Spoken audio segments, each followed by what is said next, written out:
Hello everyone, I hope you are well. My name is Michael Walker and I'm the owner of Language Boss. Today I want to talk to you about leaders and writing. Now, in my experience, the higher up you go in an organization, the worse the writing becomes. Why this is so is pretty interesting, but we're not going to get into that today. Rather, today I want to discuss why you should become a better writer and then give you 3 tips on how you can become a better writer. So the why should leaders become better writers? Well, in so many ways, this is self-evident. Writing is communication, and one of the skills of a good leader is an ability to communicate well. So that's one reason. But we write now more than at any other time in history. In fact, some people say that we are living in what they call the third revolution in the history of writing in the Western world. We are all writers now. No one can afford not to write well. Companies that nurture communication skills as a core competence for leaders will leave their competition in the dust. That's a quote from the folks at the Harvard Negotiation Project. And when they say communication skills, they're definitely including writing skills.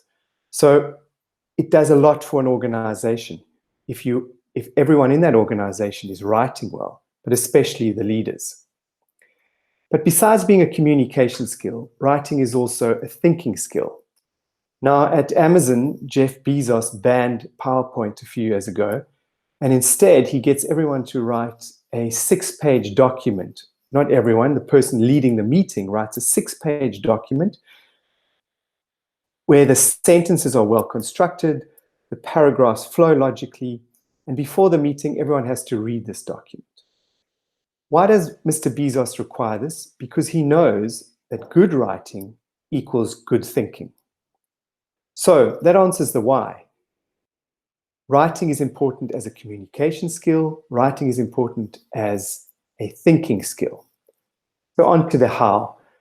And I'm going to give you 3 tips here on how you can write better emails specifically. Put your reader first. Be explicit about your intentions, reasoning, and emotions, and have a post-writing stage. This is Professor Steven Pinker, and he's a professor at Harvard University.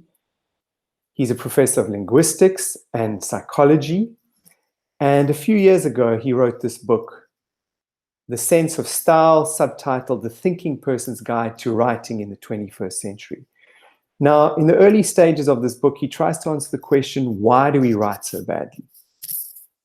And you imagine he's an academic. He would come up with a lot of academic reasons like we don't know grammar well, we are taught badly at school. But the reason he comes up with is what he calls the curse of knowledge. And what is the curse of knowledge?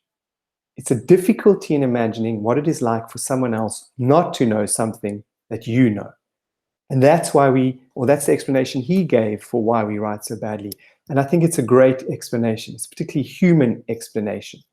So how do we overcome the curse of knowledge? Well, there are a few things you can do, but I believe number 1 is you put your reader first. You think very hard about your reader, and you think, how will the reader experience what you're writing to them? What do they know? What do they not know? And how can you overcome those gaps? Step number 2, or tip number 2, is be explicit about your intentions, reasoning, and emotions. Don't leave it up to your reader to guess what you're thinking. Too much writing, especially from leaders, is vague. It doesn't really say how the person feels or exactly what they want. It looks a lot like this. Why has this happened again? We need to sort this out. It can't happen again. So what exactly is the writer talking about? How exactly do they feel?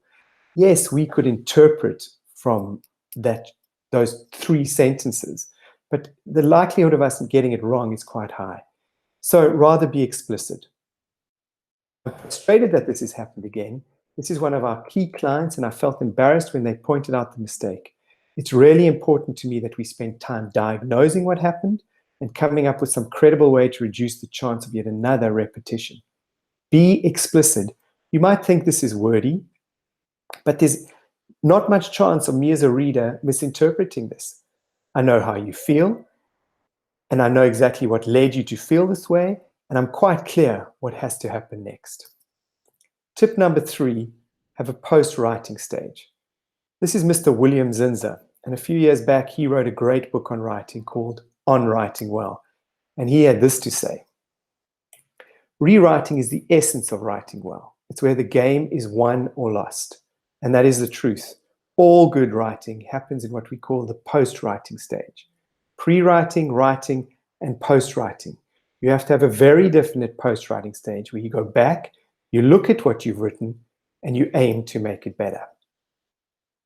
Put these 3 together, and I'm very confident you'll become a far better writer of email. But not only will you become a better writer, you'll become a better communicator generally, you'll become a better thinker, you'll become a better leader, and quite possibly, you'll become a better human. So if you want to find out more about my courses and how they can all now be taken virtually and remotely, please check out my website, thelanguageboss.com. Thank you for listening to that, and I do hope to hear from you so that we can take this forward and I can teach you more about how you can also become a better writer. Take care.